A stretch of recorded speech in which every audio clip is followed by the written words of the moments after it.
A mesa de agora é autoria ou crítica, qual a política do texto hoje? E então a conversa tenta discutir um pouco a relação entre escrita, função autoral e crítica e como ela vem sofrendo transformações influenciadas pelo suporte digital e pelo contexto de possibilidades democráticas em que emerge uma noção de direito à escrita, cuja prática vai redimensionando o próprio papel do cânone literário tradicional. E aí tem mais uma questão que se desdobra disso tudo, que seria, existe uma política do texto no texto?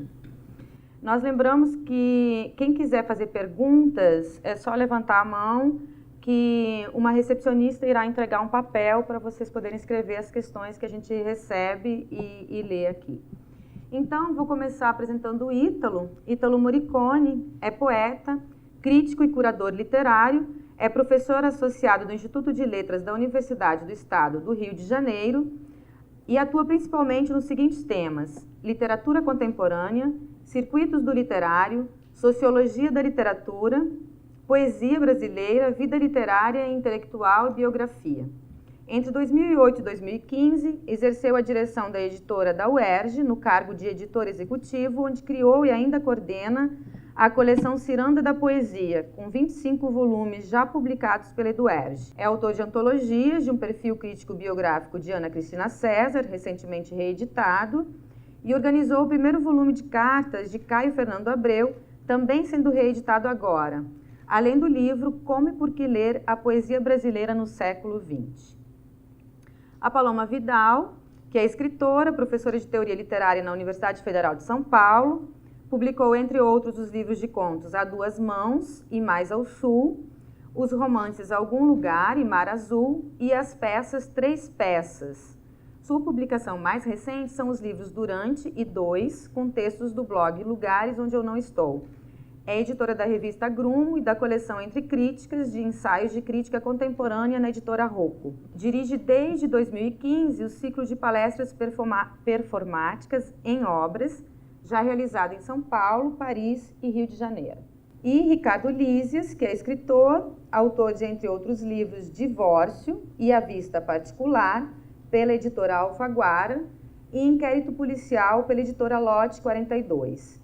Estreou na literatura em 1999 com o romance Cobertor de Estrelas, foi finalista do Prêmio Jabuti de 2008 com Ana O e outras novelas, que incluía uma reedição dos textos Capuz e dos Nervos, publicados anteriormente em tiragem reduzida, e do Prêmio São Paulo de Literatura em 2010 com o livro dos Mandarins. Seu conto Tolha foi selecionado para a edição da revista inglesa Granta, Os Melhores Jovens Escritores Brasileiros. Então, para começar a conversa propriamente dita, eu gostaria de lançar uma primeira questão, que não é exatamente uma questão, mas é um convite para falar em política da escrita ou do texto, e pensando com Jacques Rancière, que a inteligibilidade da literatura vem da própria literatura. Então, nós resolvemos começar com uma leitura, e algumas coisas também serão mostradas, e pequenos comentários, né, de uma pequena passagem ou de um poema, de onde esses três autores veriam emergir as suas políticas do texto. Então, Paloma, começa. Bom, boa tarde a todos vocês, obrigada pela presença. Vocês estão ouvindo? Tá funcionando, acho que tá. Agora aumentou um pouco. Bom, então, obrigada também pelo convite, ao Claudinei, não sei onde é que ele tá ali. E ao Ítalo também, que teve a ideia para a mesa. Pensando um pouco nessa ideia das políticas da escrita, eu trouxe para vocês, vou ler uns poemas, uns textos que são de um blog que se chama, como a Ieda falou, Lugares Onde Eu Não Estou, e Esses textos, eles são escritos meio que diariamente, é um blog aberto, então eu acho que tem a ver com essa ideia. É um lugar aberto, um lugar que pode ser acessado por qualquer qualquer leitor, quer dizer, para mim tem essa ideia de que é um espaço que tem esse caráter democrático, assim, aberto. Ao mesmo tempo é um lugar muito íntimo, porque esse leitor é um leitor que em geral eu não sei quem é, que é um leitor anônimo para mim. Então é um espaço que eu utilizo realmente como um diário de anotações, que no entanto tem uma forma específica, que eu acho que isso também pode ser interessante para a nossa discussão, porque são textos que são cenas narrativas, mas que estão cortados em versos, né? Por isso que eu disse no início que são poemas. Então tem uma questão também bastante aberta em relação a essa forma que trabalha com materiais muito cotidianos, muito simples. Para mim, eu gosto de chamar de diário de escuta. Na verdade, eu acho que tenho pensado um pouco em chamar assim, diário de escuta, porque tem muito essa questão da escuta, principalmente das crianças que estão à minha volta, meus filhos. Então está ligado à maternidade muito fortemente, e à experiência dessas crianças com a cidade de São Paulo, e acaba sendo então um espaço de acolhimento, de companhia, de ocupação da cidade também, num certo sentido. É uma maneira que a gente vem ocupando a cidade, né, através desses textos em comum, né? Eu e eles. E tem outras vozes também, essa escuta traz outras vozes, vocês vão ver. Então tem basicamente a ver com isso, com essa questão da escuta. Vou ler para vocês uns... Esses que eu vou ler não estão publicados. A ideia que a Sete Letras, que é a editora desses textos, topou é que cada 50 entradas dessas postagens, a gente faz uns pequenos livrinhos que eu, quando entrei, me dei conta que esqueci de trazer, mas que, enfim, já tem 2 publicados, um se chama Durante e outro se chama Dois, e esses que eu vou ler não estão lá na rede, né? 5/12/2013. Expatriado. A gente se encontrou na Augusta porque ele ia assistir a um filme argentino e eu precisava de um livro seu sobre Willem Flusser. No bar, bebendo cerveja, ele de repente me disse: Brasil para mim é como um hotel. 26/1/2014. Mãe, eu quero ser uma gaivota. 1/3/2014. Futuro. No filme que A quer fazer, um velho mutante lança sua bengala para o alto e começa a dançar Beat It. 9/6/2014. Aos 99 anos, Nicanor Parra fala sobre literatura, música e filosofia e diz que parou de escrever para se dedicar a anotar frases de crianças. 10/6/2014.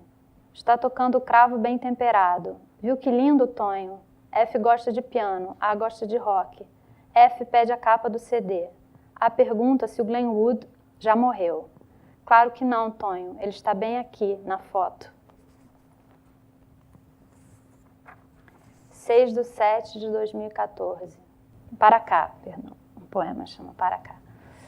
Leio e reviso o texto dela, que lê o texto de outra. Eso es hablar de la muerte? A literatura foi perfurada pelas mensagens que agora nos ligam, porque a morte vem de longe, em outra língua, que sem ser estrangeira, é nossa. Leio e reviso o texto dela, traduzido por outra. Eso es hablar de la muerte? Enquanto isso, ela me manda mensagens para dizer que não dá mais, que é demais, que é horrível tudo, que acorda de madrugada e lembra dos versos de Darío. Dichoso el árbol que es apenas sensitivo. Leio e reviso o texto dela, que traduz o luto de outro. Eso es hablar de la muerte? Deixo o verso assim, sem tradução, em itálicos. A literatura foi perfurada, ela chora, eu choro na nossa língua. Choro na rua, no supermercado, no estacionamento. A mãe da minha mãe, a mãe dela, a mãe da outra, as 3 cabem apertadas no banco de trás do meu Uno branco.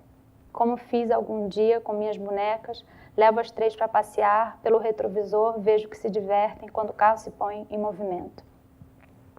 É isso.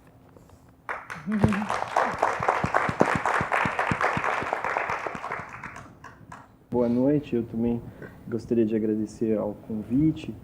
E, enfim, eu acho que eu vou partir direto para a leitura, para que talvez eu tenha alguma inspiração no que eu mesmo escrevi e pense depois em alguma coisa para responder, não é? Eu vou ler um trecho do livro A Vista Particular, que eu praticamente em fase de lançamento, ele foi lançado há, sei lá, mais ou menos uns 10, 15 dias, né? Então, eu acho que ele simboliza também minha última reflexão, não é? Também não vou ler do início, eu vou pegar uma parte já um pouquinho adiantada do texto. 2. Em que Araribóia afirma não ser um cadáver e se recusa a cobrir o corpo nu. Forma-se um cortejo para assistir ao seu tão particular gingado. Um conjunto de vídeos registra a cena. É uma noite especial para a cidade do Rio de Janeiro. Não faltarão, é claro, a areia branca e a água azul do mar. E ali, completamente pelado, vem descendo José de Araribóia. A câmera que captou esse primeiro movimento não para de tremer e dá para ouvir 2 ou 3 pessoas muito próximas rindo sem parar. Na calçada, um outro grupo grita alguma coisa e, como resposta, recebe um aceno do artista. Ele ajeita o cabelo e caminha com mais ligeireza do que quando subiu o morro.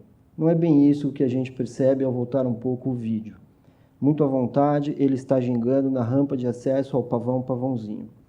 É uma dança. De vez em quando, o artista abre os braços e repete o gesto que toda criança conhece. Sou um avião e agora vou. Ele sai do chão aos pulos, dá 2 ou 3 voltas como se estivesse desfilando e recusa o lençol que uma senhora lhe oferece. Alguém grita para ela sair dali, caralho. Não sou um cadáver. Um especialista em leitura labial dirá que foi a resposta de Araribóia à generosidade dela. O nosso herói está agora a poucos metros da rua Sá Ferreira, que continua movimentada. Na calçada, um grupo o espera. Outra câmera pega o movimento de uma moça imitando.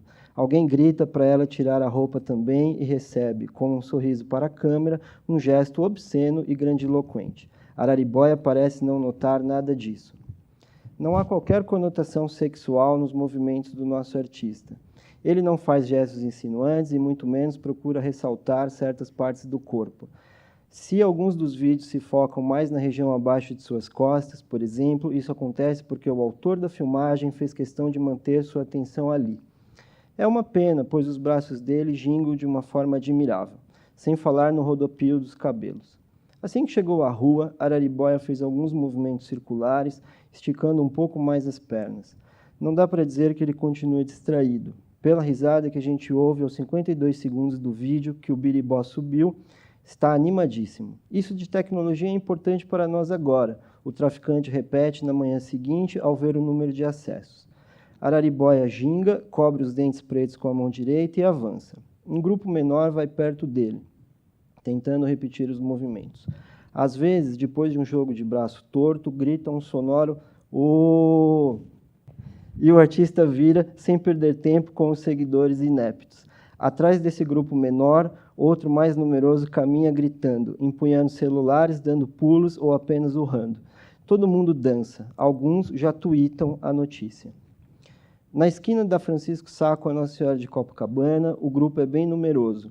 A maioria dos seguidores de Araribóia é jovem, embora aqui e ali a gente encontre um adulto bem alegre, saltitando como se tivesse 20 anos de novo. Os idosos ficam parados na calçada mesmo. É animador vê-los erguendo os braços enquanto aplaudem a coreografia do nosso herói. Quem não tem os cabelos longos faz o que pode com o pescoço mesmo. No cortejo, a democracia impera. Menina bem arrumada caminha ao lado de malandro sem camiseta. Alguns policiais filmam a cena, tentando não se misturar à multidão. Há vários moradores do morro, evidentemente, mas eles se divertem com os riquinhos saindo das academias. As gargalhadas também vão juntas. Todo mundo aponta o telefone celular para o José de Araribóia. O gingado e os rodopios são cada vez mais velozes. Ele não perde o ritmo e muito menos o equilíbrio. No bar, o corretor e o dono da tinturaria acham que se trata de um arrastão. Onde isso vai parar, meu Deus? Enquanto se apressam para entrar, Araribóia abre os braços, ginga 3 vezes na esquina e o corretor fica de queixo caído ao reconhecê-lo. Eu vou pular, porque eu escolhi mal, na verdade. Aqui não posso embarcar na agitação que os vídeos com o gingado de Araribóia estão causando. Vou devagar. Quem assiste tem o impulso de fazer alguma coisa. A maioria copia o endereço do YouTube e o compartilha no Facebook e no Twitter, onde o assunto, logo cedo, é o mais comentado do Brasil. Mesmo entre os trend topics do mundo todo, Araribóia só perde para os atentados de Paris. Alguns portais de notícia também reproduziram o conteúdo, com informações biográficas e 2 ou 3 de seus quadros. O pessoal das artes plásticas tem evitado discutir o assunto em público. No entanto, muitos estão agora ao telefone perguntando-se como Marina Donatella deve reagir. A essa hora, Paulo Herkenhoff, curador do Mar, e Didi Huberman já estão sabendo. Os parentes mais próximos de Araribóia não param de ligar para ele. Podemos nos ater a esse detalhe para organizar a narrativa. São 10 horas da manhã, Araribóia, letárgico e com os gestos bruscos, cambaleia até a sala e tira o telefone do gancho. Esgotado, deita-se agora no sofá e continua dormindo. Na galeria, Donatella percebe que alguns dos vídeos já têm mais de 1 milhão de visualizações. Achei também aqui. Eu vou ler só o último parágrafo, e depois eu queria comentar uma pequena coisa, né? Depois de fechar a porta, Marina tentou reproduzir um dos movimentos. Como estava com as pernas fracas, não conseguiu e precisou se sentar por causa da tontura. Por um breve instante, imaginou se Araribóia não tentara dar continuidade a alguma interpretação mal feita do trabalho de Hélio Oiticica. Mas performance nunca foi a praia dele. E precisava ser pelado? Para se distrair um pouco, Marina ligou a televisão, que deixava em um canto do escritório. Um programa de variedades havia convidado a psicanalista Maria Rita Kell e o filósofo Vladimir Safate para discutir o que José de Araribóia tinha feito e as reações que estavam aparecendo no mundo todo. Bom, eu escolhi esses 2 trechos porque, como eu disse, eu estou em fase... Desculpem. Eu estou em fase de lançamento do livro e eu estou analisando um pouco a recepção, que tem um pouco de ligação com a recepção dos outros textos que eu escrevi. E eu fiz uma conta, né? Eu até hoje cedo, eu dei 31 entrevistas, não é? Sem exceção, considerando também eventos, como se fosse esse. Esse aqui eu vou considerar como o 32º a partir do lançamento desse livro. Essas entrevistas foram para jornais, revistas, rádios, um canal de TV e uma pessoa que grava uns vídeos no YouTube, que aparentemente tem um pouco de uma intenção, um pouco mais de sofisticação, e que, aliás, está aqui.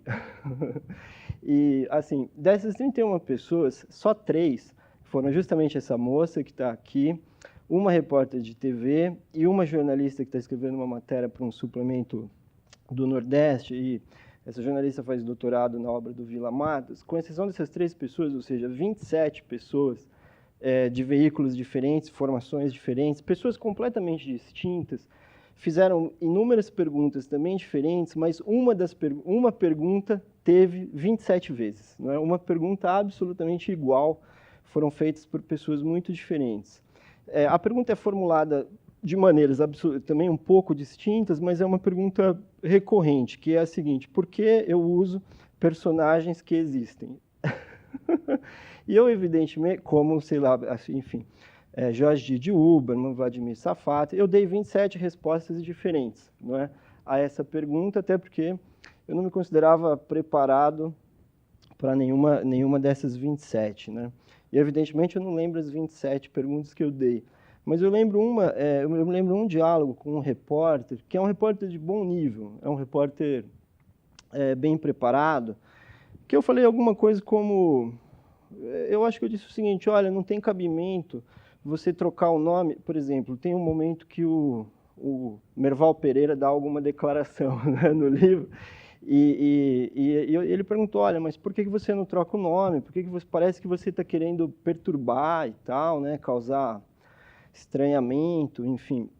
Aí ele falou: olha, tem o nome do Santander, citado claramente, o nome sem trocar.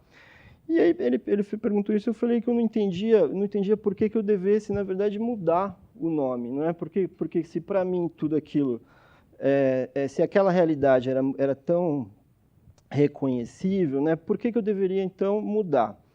E o jornalista disse a seguinte coisa, ele falou assim, olha, na literatura brasileira atual, as pessoas estão mudando os nomes. E eu perguntei, mas você pode citar algum caso? Que não sei, não entendo o que você está dizendo. Ele citou 2 romances, enfim, não vem ao caso os nomes, eu fui procurar e, de fato, os nomes eram nomes de pessoas reconhecíveis ou de instituições, mas os nomes estavam mudados, não é? E aí ele faz a pergunta que, para mim, é a pergunta que foi decisiva. Ele falou assim, você não acha que as pessoas vão ficar bravas com você? Não é? Essa questão perpassa mais ou menos essas 27 perguntas com relação a outras, como eu disse, essas 3 pessoas, as 3 pessoas não perguntaram. E aí eu fico sempre imaginando, não é? Que tipo de ambiente, talvez, ou que tipo de questão a gente está criando em que surge-se essa dificuldade, essa pergunta que se as pessoas não vão ficar incomodadas com o autor. Ou seja, parece que há mesmo uma espécie de formação de uma cultura ou de um caldo cultural em que não se deve incomodar as pessoas. Embora eu não acho que eu tenha incomodado o Didi Huberman aqui, o Paulo Herkenhoff, não acredito que haja nenhum incômodo com eles, mas a própria citação do nome já é algo que incomode, não é? Eu acho que, falando claramente ou politicamente falando, se eu queria fazer uma crítica que fosse uma crítica efetiva, não é? A partir do momento que eu troco o nome e não incomodo as pessoas, não é que eu, sei lá, cito o nome de um banco que não existe, troco as coisas, a primeira coisa que eu encerrei é a eficácia política do texto, não é? Exatamente. E em troca disso, eu teria me instalado num ambiente em que as pessoas não ficam aborrecidas, magoadas e não têm pensamentos, assim, como posso dizer, agressivos com relação ao texto, né? Eu acho que talvez pensar politicamente o que seja a literatura seja também tentar entender esse ambiente de que o bom comportamento sempre tem uma espécie de salvaguarda, né? Ou pelo menos uma espécie de lugar privilegiado, né? Ou que, pelo menos, alguma coisa que possa causar desconforto, causa estranhamento, né? Enfim, talvez fosse mais ou menos isso que eu pensei, porque é realmente o meu constrangimento atual. Boa noite a todos. Eu queria agradecer ao Claudinei e à Ieda também ter aceito a mediação. Como o Claudinei já informou a vocês, eu estou numa posição aqui dúbia, né? Porque tive a ideia dessa mesa, sugeri a ideia dessa mesa, já que o tema geral era política. Eu achei que seria interessante que o encontro tivesse uma reflexão sobre não a relação do texto, da literatura com a política propriamente dita, seja ela uma política mais social ou seja ela política institucional, mas a política da escrita mesmo, a política no interior da literatura, tanto no sentido de república das letras, quanto no próprio sentido da linguagem, na medida em que a linguagem é sempre política, e o pressuposto, então, é que a ficção, né, e a poesia e a criação literária estão sempre fazendo algum tipo de política no interior da linguagem, né? Mas o meu lugar aqui também está um pouco dúbio, digamos assim, na medida em que, bom, raramente eu sou chamado, embora às vezes sim, em leituras de poesia e tal, eu como escritor sou basicamente um poeta, quase, diria que praticamente bissexto, e na verdade essa questão da autoria, ela tem surgido na minha cabeça ultimamente a partir de uma reflexão teórica, ou seja, de professor, né? De analisar e de observar o que está acontecendo com a criação literária nesse momento e levantar algumas questões para as quais eu não tenho resposta. Então, eu não vou assim desenvolver nesse momento, acho que no decorrer da fala, do debate, essas transformações que estão ocorrendo no que eu chamo de função autor, né? Que eu acho que elas têm um impacto na política da linguagem, a gente pode desenvolver isso. Mas nas apresentações que a gente acabou de ter aqui, temos dois belos exemplos do que eu estou querendo, que eu chamo de transformações na questão do autor, né? Primeiro, uma questão, uma coisa que foi levantada pela Paloma, que é a escuta, né? Quer dizer, a autoria relacionada a uma escuta constante e permanente, não uma construção de um objeto, né? Mas uma textualidade que vai se fazendo no cotidiano e numa prática de interlocução em todos os sentidos. Então, acho que esse tipo de produção, eu não estou dizendo que nada que esteja sendo feito hoje seja tão novo assim, mas são aqueles deslocamentos arqueológicos de camada que muitas vezes definem uma mudança histórica, embora nós tenhamos também transformações técnicas, porque esse tipo de prática de uma autoria dialógica só é possível também porque existe o blog, existe a internet, existe a simultaneidade técnica. E uma coisa que a Paloma colocou e que o Lísias também demonstrou é essa perfuração, né? Esse perfurar do que seria a estética por uma inserção mesmo na vida, seja na vida pessoal, né, que foi mais por onde o último texto, me parece, da Paloma entrou, seja mesmo quase que numa dimensão assim jornalística, né? Eu só não sei se essas transformações pelas quais passa a experiência autoral, que na minha opinião estão ligadas ao início de uma era autoral, por oposição a uma era da leitura, como aquilo que define a cultura, a política da linguagem, né?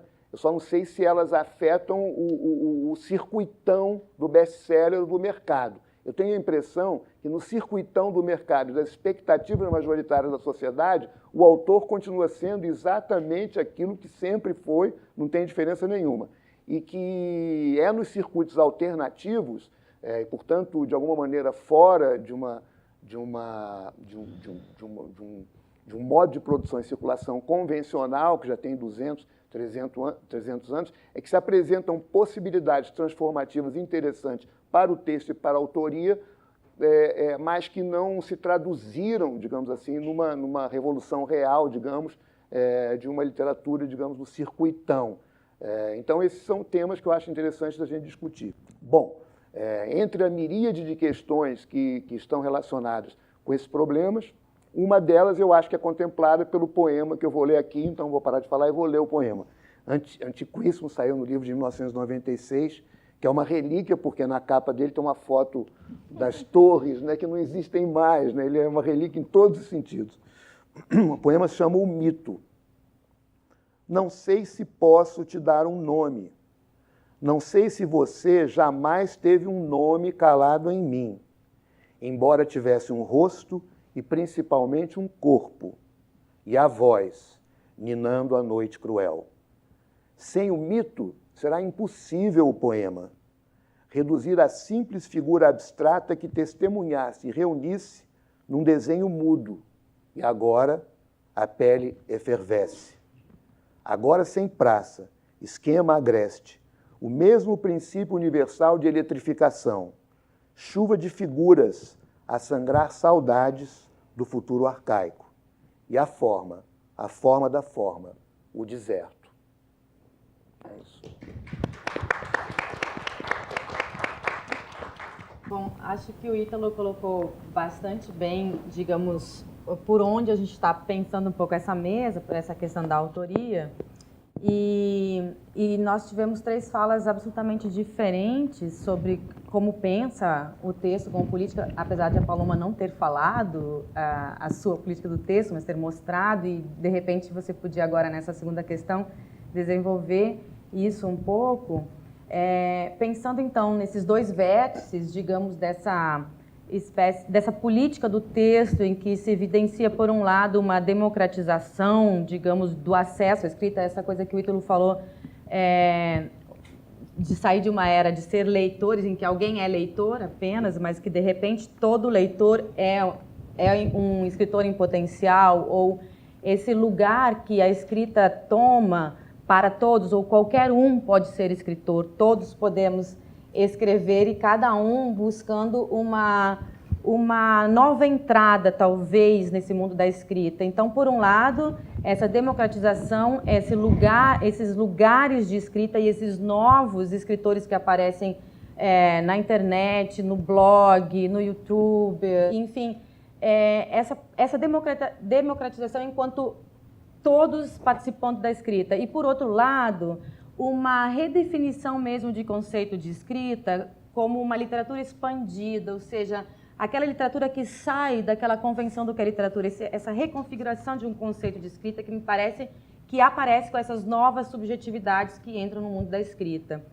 Então, de repente, se vocês pudessem falar um pouquinho sobre como essas questões aparecem na escrita de vocês, na autoria de vocês, como ela se transforma durante esse tempo de escrita que vocês têm. E aí, Ítalo, se você quiser falar um pouco desse lugar do poeta, que de repente você fala menos, porque o lugar do crítico, do escritor, é o que nós pedimos sempre mais, de repente, se você conseguir ou quiser ir buscar esse lugar do poeta e como essas transformações podem aparecer na sua escrita de poeta, pode ser interessante para nós continuarmos a conversa. Tá bom, mas acho que a Paloma pode começar, né? Deixa eu ver por onde, né? Mas, fiquei pensando no que o Ítalo disse, né, que teria como duas espécies de lugares, que é um lugar mais de legitimação, de manutenção do lugar autoral, de prestígio, de autoridade, né, que eu acho que, de fato, né, tem um circuito que procura esse lugar, abastece esse lugar, né, de autoria, e que a gente pode ver de diversas maneiras, assim, uma inflação egóica dos autores, né, e claro, e acho que aí isso meio que vai contra a evidência, por um lado, de um lugar menor da literatura, né, de um lugar que já não é dos grandes autores, que do meu ponto de vista, é muito liberador, né, acho que essas grandes figuras, né, de autoridade que se colocavam de uma maneira bastante centralizadora, autocentrada, né? Então, por um lado, eu acho que tem uma dificuldade de lidar com esse não lugar da literatura hoje em dia, né? Por outro lado, eu acho que tem uma dificuldade também de lidar com o contraponto disso, que é o fato de que as pessoas podem publicar seus textos, de que a escrita é muito cotidiana, faz parte da nossa vida. A gente escreve muito, todo mundo escreve muito, né? Nos WhatsApp, eu estava comentando com a Ieda que uma aluna minha me passou, uma aluna, aliás, que está aqui, que me passou um link de uma editora espanhola que publica os seus WhatsApps. Então, você manda os seus WhatsApps e ela publica. Eu achei isso incrível, um negócio lindo. A única limitação que tem é que não dá para botar a voz, que a voz é uma graça do WhatsApp, todo mundo sabe, o monólogo em WhatsApp é um gênero já, né? Então, eu acho que é isso, é a dificuldade de lidar com esse panorama, né? Que, do meu ponto de vista, é muito rico, e aí eu acho que em relação a esses poemas que eu li, tem uma coisa mesmo de que entram falas que você não sabe como classificar e que eu coloco ali, corto daquele jeito e aquilo vira uma coisa. Eu não sei direito como, mas isso é uma coisa que me interroga, me inquieta, mas o fato é que naquele espaço, com aquela forma, isso de algum modo funciona e vira um poema, né? Por que eu falei essa coisa? Não, aqui no blog, então, entra uma indefinição, tem a ver com um espaço, uma forma que é muito indefinida, aberta, indecisa, né? Então, acho que talvez no blog também se coloca, nesse blog que eu faço, se coloca, por um lado, essa questão de que é um espaço aberto na internet, então uma circulação muito diferente da circulação tradicional dos textos, né? E, por outro lado, se coloca também essa questão da forma, de como esses textos são trabalhados de uma maneira que fica num espaço bastante indefinido do que são esses textos, que, como você disse, nada disso é muito novo, mas também não é dissociado, quer dizer, o suporte, aquele espaço, para mim, o que significou para mim aquele espaço, no sentido mesmo de experimentação, né? De poder estar ali e a internet permite isso, porque ela tem uma permanência. Por um lado tem uma questão, é permanente, eu coloco ali, está ali, né? Tá como uma espécie de depósito. A internet tem essa coisa infinita. Para mim é muito mágico isso também, porque é uma espécie de livro infinito, né? E por outro lado tem uma coisa muito descompromissada, porque qualquer escritor ainda tem em relação ao suporte livro, o livro, né? Então, o livro vai ficar, né? E aquilo é como se fica e não fica, né? Porque está ali, mas ao mesmo tempo pode não estar.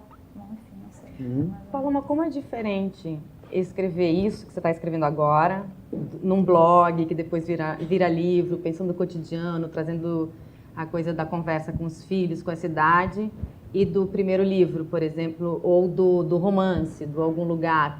Como essa autoria pode ser diferente? Você sente que é diferente ou não é a mesma coisa? Mudou alguma coisa? Eu acho que alguma coisa mudou, assim, para mim nos últimos tempos, assim, em relação a essa questão da autoria. Eu comentei também com você que eu andei lendo os livros, que eu fiquei muito impressionada, assim, como tem alguma coisa sendo discutida nesse sentido que o Ítalo trouxe, eu li um livro do Boris Groys que chama Tornar-se Público, que é um livro que vai muito nessa direção também, de uma autoria que é uma autoria menor, compartilhada. E depois tem o Kenneth Goldsmith também, que tem, né, esse livro, essa questão da escrita não criativa. Então, acho que tem um livro da Tamara Cummins, que saiu recentemente, sobre que ela tem uma ideia de intimidade inofensiva, que também vai um pouco numa onda de uma literatura muito indefinida, né, em que ela faz um trabalho, por exemplo, interessante no epílogo, de como ela foi escrevendo um texto em diálogo com uma outra escritora argentina, e as duas estavam escrevendo sobre um tema comum, que era a questão do Alzheimer. Então, eu acho que, para mim, realmente, embora eu tenha com esse livro, que eu até, por acaso, trouxe aqui por causa da questão das eleições americanas, e que é um livro passado nos Estados Unidos, e que, se der tempo, talvez eu possa ler um trecho, porque eu vivi nos Estados Unidos um tempo. Então, embora eu tenha com esse livro eu acho que ele é um meu livro que tem mais a ver com essas coisas que estão acontecendo agora, assim. Eu acho, assim, como se depois eu tivesse, não sei, tô meio apaixonada por esse livro agora. Da política mesmo? Do Trump? Não, da coisa dessa experimentação. Da própria escrita, isso, também acho. Não, só vou pedir ao Ricardo Liras autorização para falar um pouquinho. Por favor, como é claro. Chamar atenção para o fato de que a figura do autor está colocada, né? A questão do autor está colocada com força. Há quem até chame, né, esse momento de retorno do autor. Então, não estou querendo entrar nesse tipo de polêmica. Mas ela está com força por dois lados. Por um lado, no mercado literário, a gente está assistindo uma proliferação de autores. Acho que a Ieda, o Lísias, a Paloma são representantes de uma geração, tem muita gente escrevendo, né? E o mercado funciona muito a partir de uma presença do autor como figura nas feiras, né?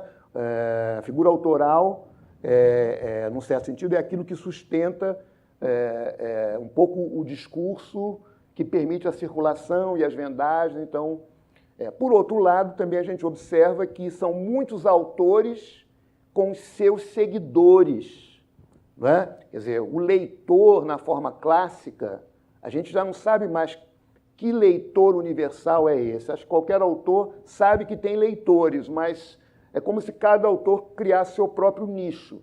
Então, o que você observa também é no plano do mercado, das instituições, porque a escola, a universidade, está ligada também a essa revalorização do autor, a revalorização da obra. A instituição escolar precisa de referentes fixos, né?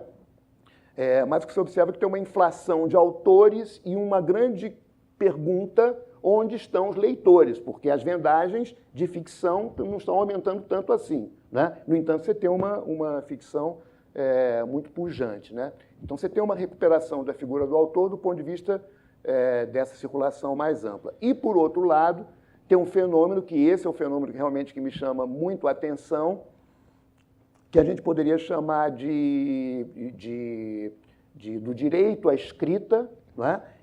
Que tem uma dimensão política muito grande, porque não é apenas o fato de que muita gente está escrevendo nesse suporte da internet, mas é também, que eu acho muito importante, a proliferação de oficinas, tornou-se uma parte da política progressista, principalmente ligada a periferias e a populações emergentes, a conquista do direito da escrita. Enquanto que há 30, 40 ou 50 anos atrás, a política progressista seria muito mais voltada para a conquista da habilidade ou da tecnologia da leitura, hoje, antes de você entrar na tecnologia da leitura, você está entrando na necessidade de escrever como realmente um movimento político. E outros fenômenos também que recolocam a questão do autor em foco, né? Isso que já foi um pouco mencionado aqui, que é um pouco a diluição da figura do autor, né? A fanfiction, enfim, a autoria compartilhada, né? Todos esses movimentos de autoria, você reescrever um livro, né? A ficção zumbi, né? Que você reescreve grandes clássicos botando personagens zumbi lá no meio, o trânsito entre games e textos, né? Que agora é uma novíssima tendência dentro do próprio mercado editorial. E a gente observa no momento atual, inclusive, uma tentativa de apropriação desse movimento, que é onde está ocorrendo, num certo sentido, uma vida muito grande, né, de autoria disseminada, que as editoras elas estão procurando quem são os autores jovens, né? Você tem também um fenômeno da literatura escrita por jovens, para jovens, né? As editoras elas estão montando departamentos inteiros para monitorar a internet. Talvez os autores de maior sucesso e vendagem publicados nos últimos 2 anos por editoras brasileiras sejam autores que foram descobertos nesse rastreamento que as grandes editoras fazem dos youtubers, né? Tem vários aí, né? Então, é nesse sentido que eu acho interessante a gente pensar um pouco essa questão do autor, né? Eu chego até, de maneira apenas intuitiva, né? Eu acho que já existe alguma bibliografia sobre o assunto, eu tenho até alguma proposta de metodologia, e nós estamos realmente passando por uma espécie de revolução arqueológica na cultura literária, no sentido de que a cultura literária começou no tempo de Gutenberg como uma conquista democrática, como eu tinha falado antes, da capacidade de ler. A leitura era o foco, né, por onde se estruturava todo o processo de existência da cultura impressa, né? É óbvio que todos nós sabemos que leitura e escrita são 2 coisas compartilhadas, mas hoje começa-se pela escrita. Isso vai afetar principalmente a nós, professores, né? Vai afetar principalmente a pedagogia. Como é que você vai ensinar literatura hoje? Qual é a importância do cânone literário? Você tem até correntes pedagógicas que querem tirar, acho que até já tiraram, né, os livros dos programas de vestibular, etc., porque já estão partindo de uma visão da atividade da escrita literária outra, né? Agora, uma vez eu assisti um debate seu na Flip com aquele professor americano que trabalha no Brooklyn, que achei interessantíssimo, vocês 2 como professores de literatura, a maneira como vocês se relacionam com o cânone, que é uma maneira muito flexível, porque hoje você vai dar uma aula de literatura numa sala de aula, cada aluno tem um repertório diferente. Então, e você também, como professor, já não pode mais dizer, olha, vamos todos ler Guimarães Rosa, olha, vamos todos ler Machado de Assis. E por quê, professor? Porque como a questão da leitura escrita se tornou altamente política e tem a ver com subjetivação social, as pessoas também querem saber por que elas têm que ler um autor, independente dele ser importante ou não no cânone. Então, a gente vai precisar repensar o ensino da literatura na universidade, na própria escola média, E eu acho que é uma questão realmente profunda e que tem reflexos políticos, sim. Você não vai poder fugir de falar de você enquanto autor. Eu mas enquanto pode ser daqui a autor. pouco, Tá se bom, você quiser. Deixa o Ulisses falar.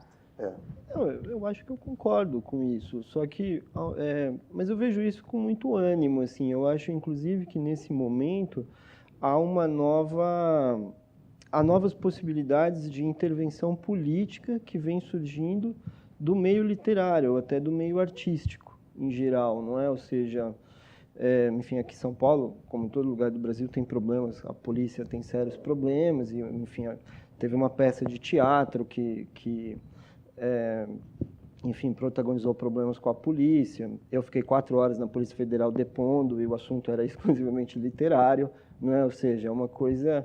Eu acho que essa animação, ela gera um novo fôlego em que a literatura pode, de novo, alcançar uma importância social, que, na verdade, me parece que já está alcançando, não é? Me parece que já está novamente chegando a possibilidades de intervenção mais efetivas. E que se houver um esforço mais eficaz e forte, ou pelo menos de manutenção e de crescimento, talvez a literatura e a arte em geral retome um certo protagonismo que ela já teve e que muita gente reclama que tenha perdido, não é? Ou seja, eu acho que essa animação toda e também essas novas formas de expressão são bastante positivas.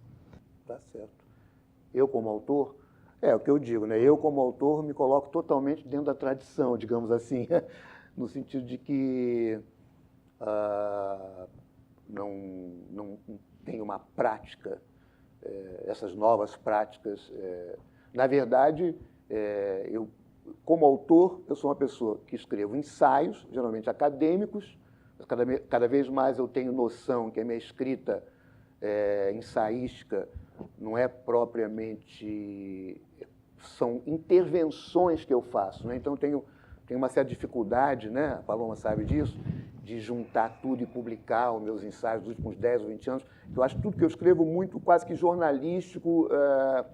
Eu sempre digo assim que são contribuições à história da literatura, mas ainda no nível da crônica, quando você ainda está na crônica.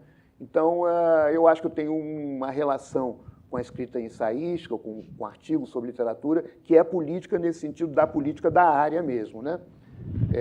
E como poeta, eu sou um leitor, quer dizer, eu só escrevo poesia, eu sou bissexto, porque eu só escrevo poesia quando eu estou lendo muito. Então, quando eu estou lendo muito, quando eu estou lendo muito, sabe quando você está numa fase que você lê pela madrugada dentro, né? Eu era assim há muitos anos atrás. Depois eu virei um burocrata do ensino, então nem sempre eu tenho muito tempo. E durante 8 anos eu fui editor, né? Então a época que eu menos li na minha vida foi a época que eu era editor. Então agora até estou voltando um pouco à poesia porque eu tenho tido mais tempo de ler, assim, de uma maneira, pela minha curiosidade. Então eu tenho uma fascinação por um novo paradigma que está surgindo, certamente, da relação entre escrita e leitura e da valoração crítica dela, tenho fascinação por isso, mas eu me sinto um pouco alguém que vem de lá de trás, né? Então, para mim, a escrita ela é bem claramente parasitária, ela resulta da leitura, né? E assim, eu agora voltei, depois de vários anos na editora, eu voltei para dar aula de graduação, aí eu quero dar os clássicos. Entendeu? Não quero fazer experiência nenhuma na minha sala de aula. Eu quero dar Machado de Assis, quero dar os clássicos. Então, não sei muito bem. É interessante, justamente, você falou, né? Você fez esse gesto, assim, né? Quando você falou, que eu acho que é a superposição de tempos, né? Porque tem uma permanência, até uma volta, né? Que fala o meu filho, que você tem que falar que você é vintage, né? Porque ele tem aquele celular velho, porque aí fica interessante, né? Tem uma coisa dessa superposição de poder também escrever à mão, que de repente escrever à mão tem também um outro valor, né? E que de algum modo se acrescenta a essa outra escrita, que é a escrita digital, né? A tensão entre as duas, né? É muito rica também. Eu acho que nesse sentido não tem muito, ficou para trás, né? Ou eu acho que não tem muito esse ficou para trás, né? Tem uma coisa que também para os alunos é interessante, né? Porque é uma vivência da escrita, quase que um testemunho de uma vivência que eles não têm tanto, né? Mas que estão procurando também, porque também tem uma angústia em relação à velocidade, ao tempo dessa escrita que já vai passar, que tudo passa, né? Então, nesse sentido, eu acho que não fica. Eu acho que isso também é interessante do momento, né? Eu acho que o não pensado, que na verdade é o que é o mais vivido, são justamente os trânsitos entre essas duas coisas, né? Eu acho que tem muito a ver também com a relação entre profissionalização, o que significa hoje a profissionalização do escritor. Quer dizer, eu acho que no momento em que nós temos uma imensa geração de escritores voltados para um projeto de profissionalização, esse é um momento também que você tem um movimento social amadorístico, político, de conquista da autoria. Então, num certo sentido, são movimentos contraditórios, mas que, ao mesmo tempo, você está o tempo todo indo para um lado e para o outro, né? E a minha experiência de vida é muito essa. Eu acho que a universidade, onde eu sempre trabalhei, é o lugar da desfetichização, a teoria, pelo menos. E o mercado é o lugar da fetichização. E eu, profissionalmente, trabalhei dos dois lados, e tanto vejo o fetiche do autor como algo positivo, que é o que eu digo no meu poema. Sem um mito de mim, eu não posso escrever um poema, né? Pelo menos no sentido clássico do lírico, né? Então, eu já estou positivando o fetiche, né? Mas, por outro lado, eu sou a favor da desfetichização de tudo, né? Eu acho que é o movimento mesmo do pensamento. E quando você fala numa nova relação entre escrita e leitura, você está falando numa transformação arqueológica do modo de pensar, né? Eu acho que essa é a dimensão política da questão. Essa é a dimensão política. O pensar, o modo de pensar, e que tem a ver também com pensar o modo de escrever. Cada um de vocês tem questões completamente diversas para pensar o seu posicionamento de escritor, me parece que a gente pode pensar das falas de vocês. E queria lançar uma questão que seria justamente tentando dar mais uma volta no parafuso, digamos. Onde estaria para vocês a política da literatura? Estaria num posicionamento? Estaria numa forma de conseguir intervir no mundo cotidiano, né, da política mais banal e que nos... mais banal, mas que ao mesmo tempo transforma a nossa vida diariamente, agora, principalmente no momento que a gente está vivendo? Seria a técnica? Seria o suporte? Onde estaria para vocês, nas suas experiências, essa política da literatura, digamos? Não, eu acho que para mim, sem dúvida, é um mecanismo, a literatura, politicamente falando, é um mecanismo de intervenção. Ou seja, em que ela, de fato, intervenha em realidades que talvez sejam, como você disse, política banal, não é? Ou seja, em outras instâncias que não sejam necessariamente literárias, não é? Tem algumas verdades que se diz hoje em dia que para mim são absolutamente incompreensíveis, ou pelo menos estranhas. Por exemplo, que a literatura é voltada, sei lá, atualmente para ela mesma, está num universo fechado. Eu penso exatamente o contrário, na verdade, não é? A partir do momento em que obtém-se efeitos, em alguns textos obtém efeitos que são exteriores realmente enfim, ao próprio fazer literário, ou mesmo algumas discussões que, sei lá, por exemplo, na última Flip, uma discussão que se tomou com muita força foi a discussão do racismo, que é uma coisa muito séria no Brasil e que ultrapassa até a publicação, enfim, a discussão propriamente literária. Então, eu acredito na literatura como uma intervenção realmente no mundo, não é? No mundo do dia a dia. E eu acho que alguns autores obtêm isso, não é? Assim, alguns autores contemporâneos conseguem tomar uma força tal que o texto explode esse pequeno arcabouço literário, não é? Por isso que eu estava dizendo que eu não acredito mesmo que a literatura tenha perdido, por exemplo, a importância social. Não me parece minimamente verdadeiro. Como eu também não vejo exatamente como como essas coisas podem até ficar isoladas da sociedade em geral. Não é? Pelo contrário, eu acho que é uma coisa realmente de intervenção dura e forte no que a gente conhece como mundo. Não é? Enfim, essa é a maneira que eu tento conceber e produzir também. Né? Acho que sim, acho que tem algumas questões assim que talvez... acho que, bom, tem isso que a gente já falou, né, de uma democratização da escrita que pode ser interessante no sentido de, já não do escritor que dá a voz, né, mas dessa apropriação da voz, né, de que se toma a voz, né, e nesse sentido é bem interessante, um lugar muito deslocado do que se poderia pensar de um escritor engajado, né, no sentido mais tradicional. Acho que tem uma coisa interessante acontecendo nesse sentido. Depois acho que também tem algo em relação mais à política da escrita, que é uma desestabilização dos sentidos, uma opacização, não sei, tornar opaco, né, que acho que talvez seja muito necessário nesse sentido hoje em dia, né, em que a gente tem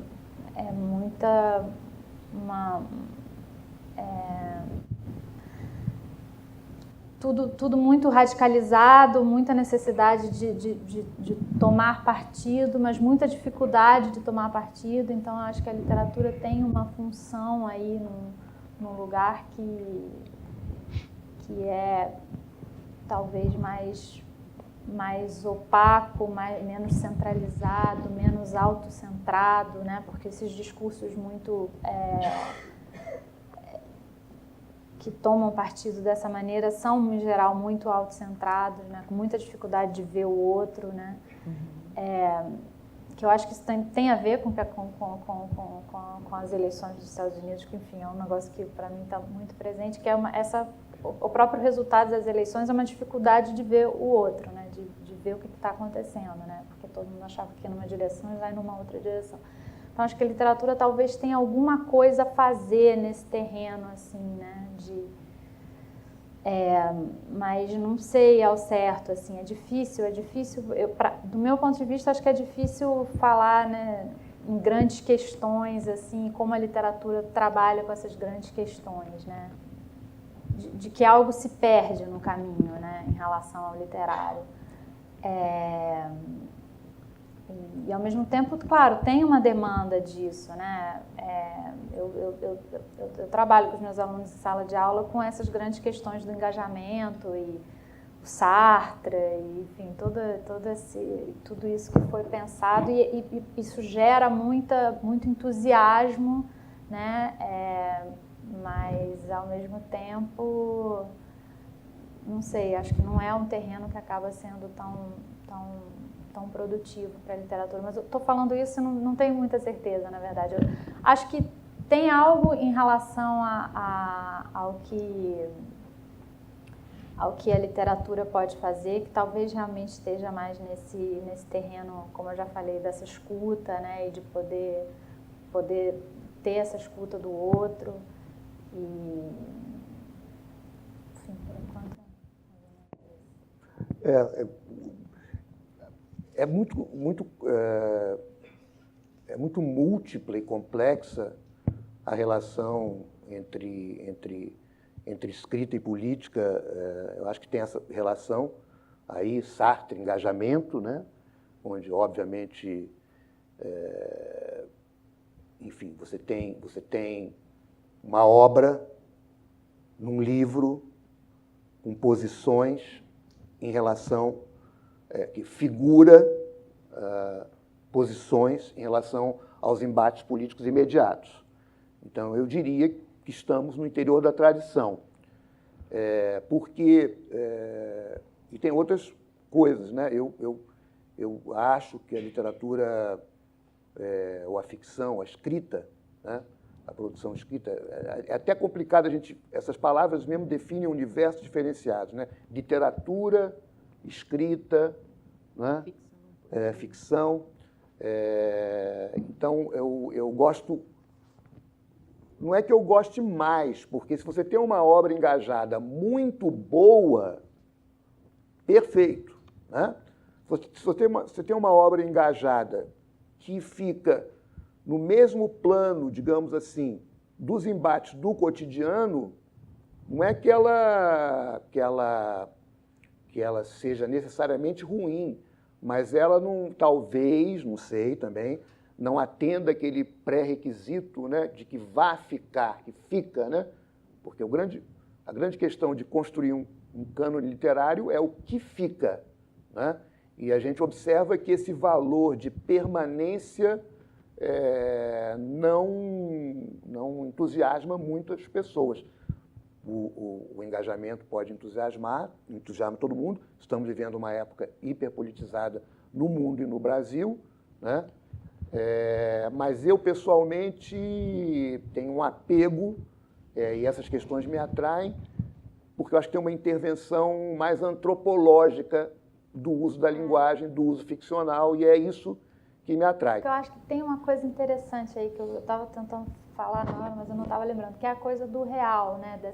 Dessa literatura que procura, que sai do espaço da ficção, da ficcionalização, e procura, né? O testemunho, a reportagem, a entrevista, né? E aí eu acho que tem uma intervenção um pouco nesse sentido, né? Quase que um pouco como tem no livro da Diana Klinger, né?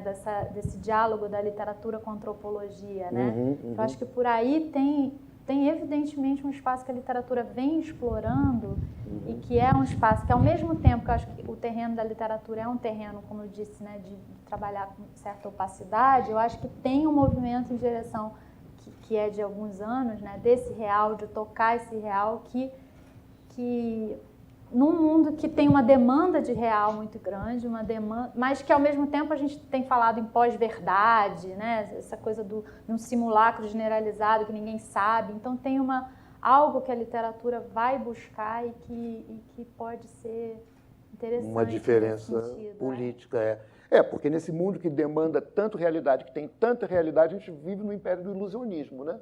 A gente está vivendo no império do ilusionismo, na era da realidade total, né? Então, tem que repensar. Agora, eu queria destacar um ponto, quando eu digo intervenção antropológica, estou indo até mais longe do que até uma intervenção etnográfica, digamos assim. Eu estou falando em mutação de espécie mesmo, sabe? Acho que a intervenção da prática da escrita artística, criadora, como alguma coisa que tem a ver com uma mutação na espécie, né? Com uma nova prótese, né? Então, eu queria destacar um aspecto, já que está em pauta aqui o autor. O aspecto que eu queria destacar é o seguinte: o autor, ele historicamente, né? Estou lembrando de um texto muito antigo do Foucault, que é um autor, né? Que o texto foi muito inspirador para mim. Ele tá ligado, pelo menos algum tempo depois do Gutenberg para cá, ele está ligado à figura do livro, né?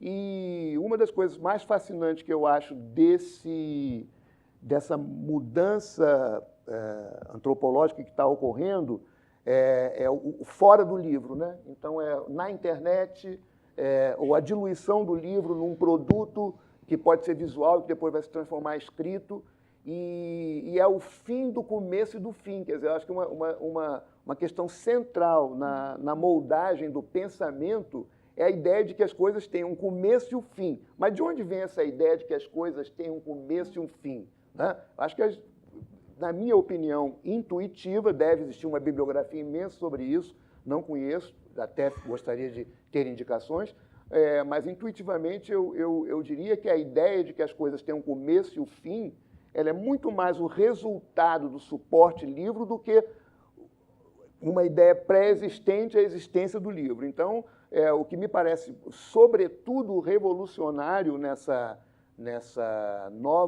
novas formas de autoria é esse bruar, essa tagarelice permanente, né? Tagarelice permanente, sem começo, sem fim, onde uma coisa vai engatando na outra. Hein? Um livro, assim, de um crítico francês que fala dessa literatura fora do livro. Isso, exatamente, né? E assim, já que eu estou falando aqui também como professor e participante de debates, quer dizer, às vezes a gente tem uma certa dificuldade de, num grupo de jovens, por exemplo, acompanhar a maneira pela qual os embates políticos se dão, porque eles se dão de uma forma diferente. Quer dizer, não há uma... E principalmente se não tiver uma autoridade ali presente para colocar uma linearidade. Amanhã, sexta-feira, infelizmente, sexta-feira não vou poder estar aqui, a gente vai ter um debate sobre o reflexo dos movimentos de 2013 e da política em geral sobre essas questões da literatura, e eu fui naquelas grandes passeatas, como um dinossauro dos anos 60, e realmente, assim, você não tinha palavras de ordem unificada, você tinha o ativismo autoral, que é uma expressão que a Marina criou maravilhosa, que cada pessoa fazia o seu cartaz com a sua reivindicação ali, né? Então, um descentramento, a comunicação se dá num contexto de descentramento radical, e a criação escrita também, né? Então, eu vejo aí um potencial. Agora, muitos potenciais. Na prática, tudo isso acaba sendo a vanguarda atualmente, né? Eu volto a dizer, quer dizer, é todo um circuito amadorístico político. E como é que fica a profissionalização do escritor, pela qual nós lutamos tanto, que de repente se tornou um valor imenso, né? E a gente tem todo um sistema se recompondo aí, se compondo de suporte, mesmo que precário, dessa profissionalização do escritor, através das feiras, das curadorias. Mudou muito no Brasil esse tipo de coisa, né? Então, eu veria assim, nesse momento, eu diria que existe uma política mais profunda do que os embates partidários, sabe? Mas que também está ligada, mas as questões também, você falou de Trump e Hillary, né? Essas questões políticas contemporâneas, elas são questões que transcendem a institucionalidade partidária. A questão da imigração, a questão de gênero, a questão da raça, são questões em que o político vai além do político, né? Porque ele envolve pele, ele envolve contato direto, né? Então, é nesse plano aí que eu vejo o potencial maior de intervenção da palavra escrita. Agora, no campo do profissional, do livro, da obra, do mercado, aí você tem também interessante, né? Que se tem uma intervenção, mas é um outro tipo de intervenção, é mais pedagógico e menos ativista, digamos assim. Eu acho que talvez esses novos escritores, e essas escritas coletivas, e essas novas formas de autoria que estão surgindo, estão nos dando também uma lição de inoperacionalizar, existe essa palavra? Ou tornar inoperável a própria ideia de obra, de mercado, como nós conhecemos, de autoria, como nós conhecemos, enfim, e instaurar um novo campo do político na literatura. Eu acho que talvez isso seja o mais rico que nós estamos como que assistindo, porque talvez estejamos ainda testemunhando um modo de escrever que já está passado, embora tenhamos nós três começado a escrever, sei lá, no começo da década dos anos 2000, ou no final da década de 90, Ítalo mais atrás. Então, eu acho que talvez nós estejamos agora vendo se desenrolar na nossa frente um novo modo, talvez uma nova política da literatura, para a qual nós ainda temos que dar significados, talvez, ou compreender esses significados, enfim. Eu acho que só agora a nossa mesa realmente achou um lugar que poderia se desenvolver de uma forma mais talvez profunda, nessas questões da política e da escrita, mas nós temos agora já poucos minutos e tem uma questão do público e queria dar também um tempo para vocês falarem um pouquinho, para falar do algum lugar e para vocês darem digamos, esse fechamento do pensamento de vocês sobre o assunto. Então, para dar tempo de ter as duas coisas, pediria que vocês talvez respondessem de uma maneira breve essa pergunta interessante do João Luiz, de Minas Gerais, que é editor, e que ele parte de uma fala sua, né, eu acho, do trabalho com os clássicos, né, na sala de aula, e ele pergunta se é possível ser criativo sem ler os clássicos, e se é possível ter uma voz literária sem a leitura. Eu vou responder curto e grosso. É impossível ser criativo sem ter referências fortes. Não então, sempre, mesmo que você esteja no calor da criação, a necessidade, em algum momento, e a gente já está vendo isso nos movimentos de periferia, o pessoal já está reivindicando, nos movimentos, nas oficinas de periferia, o pessoal está reivindicando alguém que vai lá dar aula de Oswald de Andrade, entendeu? Em busca de uma referência. Mas a gente conhece muita gente cuja referência são os quadrinhos, né? Então, eu diria que o grande problema é possível construir cânones de referências unívocos, universais, nacionais, a partir de agora? Essa é a grande questão. Acho que é meio por aí. Acho que em sala de aula, acho que você está lá para isso também, para dar referências, que são, em geral, as suas próprias, a sua formação. Acho que eu confio cada vez mais nisso, tá? Em sala de aula, transmitindo aquilo que te move, que te moveu a estar ali, e que, nesse sentido, no meu caso, são referências muito literárias, né? No meu caso, mas eu acho que elas podem ser bastante variadas, né? E, enfim, isso, né? Pode ser do cinema, pode ser dos quadrinhos, pode ser da música. Eu acho que aí poder cruzar, poder fazer esse cruzamento em sala de aula, né? E entender que tem uma formação nesse sentido, mas só que ela não precisa ser, ela não é uma mão ela não é uma via de mão única, né? Então, nesse sentido, eu acho que tem uma coisa forte nesse estar em sala de aula e ao mesmo tempo fazer dialogar as suas referências que são referências de leituras, mas são referências de vida também, de trajetória, de experiências, e fazer dialogar com essas outras experiências que estão, né, que realmente são cada vez menos, passam cada vez menos pela literatura. Eu acho que estar na universidade te dá uma noção muito forte disso, né, de que elas passam cada vez menos pela literatura, mas estão aí, né? São muito... Elas têm, você não... É óbvio, mas talvez seja preciso dizer, você nunca está diante de uma tábula rasa, né? Quando você está diante de um sujeito que tem uma trajetória também, uma vida, um monte de experiências. Então, eu acho que isso aqui não tem, do meu ponto de vista, não tem mais lugar, assim, tem que dar não sei o quê. Tem que dar. Eu acho que a questão nem é muito o que a gente faz na sala, mas se é possível criativo sem ler os clássicos, se é possível ter uma voz literária sem ler os clássicos. Então, acho que está mais direcionado para a questão da autoria mesmo, né? Para você ser um escritor, você precisa ler os clássicos, talvez. Você quer falar?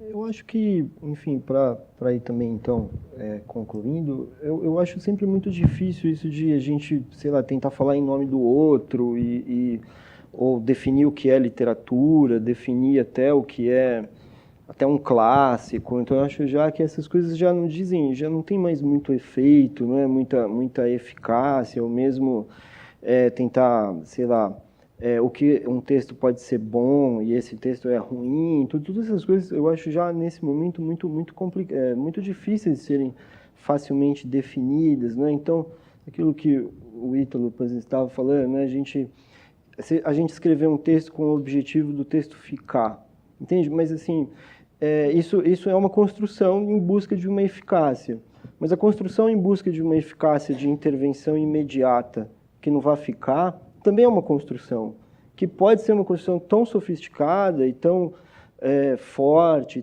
como a eficácia de um texto que vai ficar. Que, afinal de contas, é uma coisa que a gente não tem muito como saber, né? E nem nunca como vai ter. Ou seja, eu acho sempre... Eu acho que a gente está num momento que precisa ter muito cuidado, assim, sabe? Para não falar em nome do outro, não cegar a voz do outro, não é? Porque você sempre tem essas coisas são sempre muito fortes. Olha... às vezes eu vejo eu estava vendo também outra discussão no Rio Grande do Sul, de novo, em que na Feira do Livro não houve novamente nenhum autor negro convidado, e aí os autores reclamaram muito e a direção fez ali uma fala que acha genial e é verdadeiramente catastrófica, que diz que, na verdade, foram utilizados critérios unicamente literários. É uma tolice de maneira absolutamente cabal, porque não existem critérios literários, simplesmente.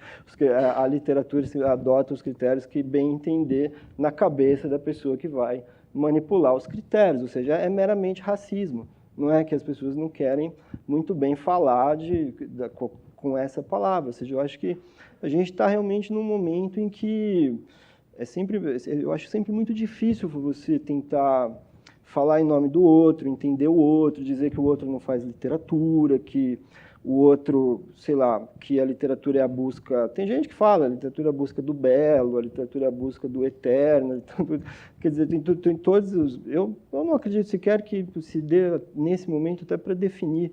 Eu prefiro que os negros realmente invadam mesmo, sabe? Os gays, as mulheres, todas as comunidades invadam e façam realmente aquilo que elas compreendem como seja a sua literatura e que se aquilo tiver uma eficácia que seja de maneira efetiva para aquilo é um clássico literário. Entende? Perfeitamente, é um clássico literário na dimensão de todos os outros clássicos, porque pode ser que daqui 100 anos...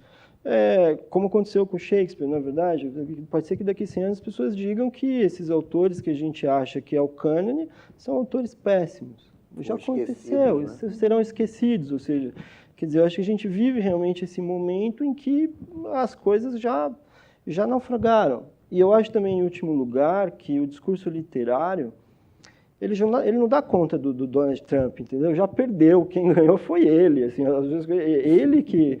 Os intelectuais, como eu falei, há 2 semanas atrás, eu estava nos Estados Unidos, eu fui em 2 universidades.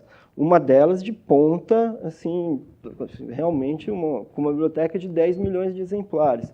Todas as pessoas me disseram que não havia a menor chance... pessoas assim, os professores, os estudantes, outros escritores, não havia a menor chance de acontecer o que aconteceu essa madrugada. Era absolutamente impossível que isso ocorresse. Foi lá e ocorreu.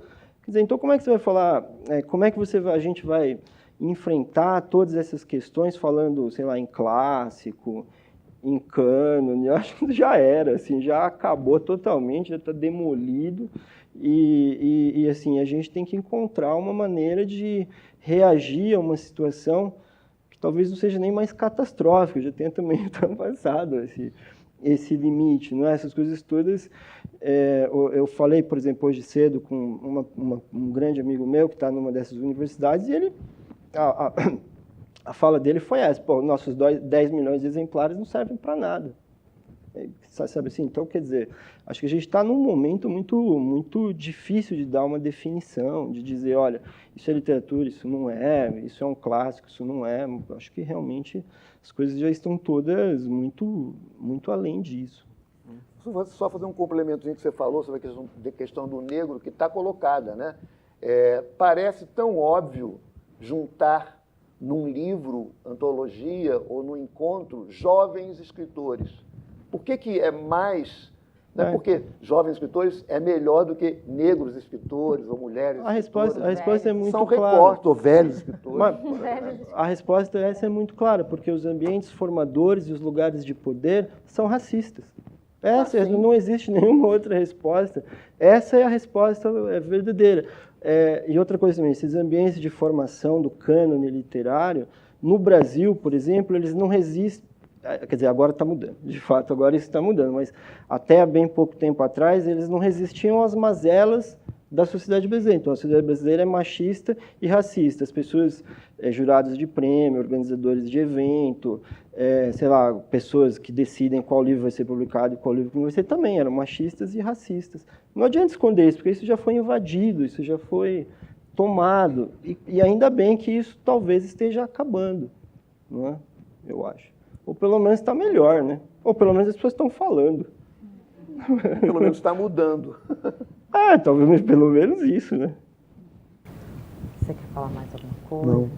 Paloma, Sorriso. Lê. Esse livro é uma beleza. Não, eu tinha pensado em... Eu morei nos Estados Unidos num momento muito difícil, na verdade, nos Estados Unidos, se é que, bom, hoje é difícil, mas era um momento muito difícil, 2003 para 2004, durante a guerra contra o Iraque e com a reeleição do Bush logo depois, né? Então, ao mesmo tempo, acho que viver nos Estados Unidos, acho que foi uma das experiências mais incríveis, assim, porque é realmente um país incrível e eu acho que, na verdade, eu queria ler um pouco como uma espécie de homenagem a esse país incrível que é os Estados Unidos. E que nesse momento espero que resista ao que está acontecendo, que é uma coisa, como o Ulisses falou, catastrófica, né? O romance é passado em Los Angeles. Um amigo chileno que voltou para o seu país nas férias, sabendo que não temos carro, nos ofereceu o dele enquanto estava viajando. Assim também ele poderia poupar o estacionamento, já que dispomos de uma vaga na garagem do prédio que não estava sendo usada. Trato feito, ele levou o carro até nossa casa, um Volkswagen modelo não identificado, com 3 chaves diferentes, uma para a porta do motorista, outra para a do carona, outra para a porta-mala. Um Nerpêcia de Frankenstein, brincou. O carro ficou na garagem vários dias sem que sequer nos lembrássemos dele, de tal modo nosso circuito estava estabelecido a pé ou de ônibus. Salvo algumas caronas ocasionais de amigos, circulávamos pela cidade seguindo as rotas que esses meios nos ofereciam. Essa era a configuração imaginária que ela tinha para nós. Um roteiro que começava na porta do apartamento, seguia pelo corredor acarpetado, contornando o pátio interno até o elevador, descendo alguns degraus até a porta de vidro que se abria sobre a calçada, por onde nossos passos nos guiavam em geral para a direita em direção ao ponto de ônibus. Com o carro, sairemos à esquerda, em direção a 405, para o norte. Escolheremos a saída do Sunset Boulevard, que nos levará a Hollywood, onde fomos só uma vez de carona com nossa vizinha colombiana para assistir Era uma Vez no Oeste, na tela gigante do Egyptian, um cinema que, como o nome diz, imita uma paisagem do Egito Antigo, com grandes estátuas de faraós e esfinges. Só daquela vez subimos uma grande avenida que pegamos à esquerda da Wilshire e sozinhos preferimos as curvas do Sunset Boulevard, com as janelas abertas, num cenário novo, o verdadeiramente cinematográfico, ao qual é natural que só tenhamos direito numa tarde entre muitas. Pois quem poderia passear por essas colinas sem ter a sensação de que a paisagem não lhe pertence? M está sério. Foi dele a ideia do passeio, o que veio como um grande alívio numa tarde em que o apartamento parecia menor do que nunca. Continuamos subindo em direção aos Hollywood Hills até deixarmos o Sunset Boulevard, para nos enfiarmos por ruazinhas desertas e estreitas que não sabemos aonde vão dar e frequentemente não dão em lugar nenhum. Saímos então dos becos de marcha ré e voltamos para pegar outra rua e continuar subindo. O sinal de Hollywood aparece e desaparece entre as casas, espremidas umas contra as outras como se lutassem pelo seu espaço, sem perder ainda assim o ar de exclusividade, que insinua o luxo de viver perto das grandes estrelas. Finalmente, chegamos a uma espécie de estacionamento, uma das entradas do Griffith Park. Deixamos o carro e andamos um pouco por uma trilha de pequenos arbustos secos até chegarmos a uma vista aberta da cidade. A gente deveria ter vindo aqui antes, diz Amy. Andamos mais um pouco e nos sentamos na beira da trilha, pela qual passam alguns poucos corredores, às vezes acompanhados de cachorros, até começar a escurecer. No fim de semana seguinte, tentamos chegar àquela mesma entrada do parque, mas ficamos presos nos labirintos de ruas e acabamos voltando decepcionados para casa. Muito bem. Bom, então acho que a gente precisa encerrar a mesa agora. Eu queria agradecer muito a Paloma, o Ricardo Lises e o Ítalo pelas falas. Obrigada.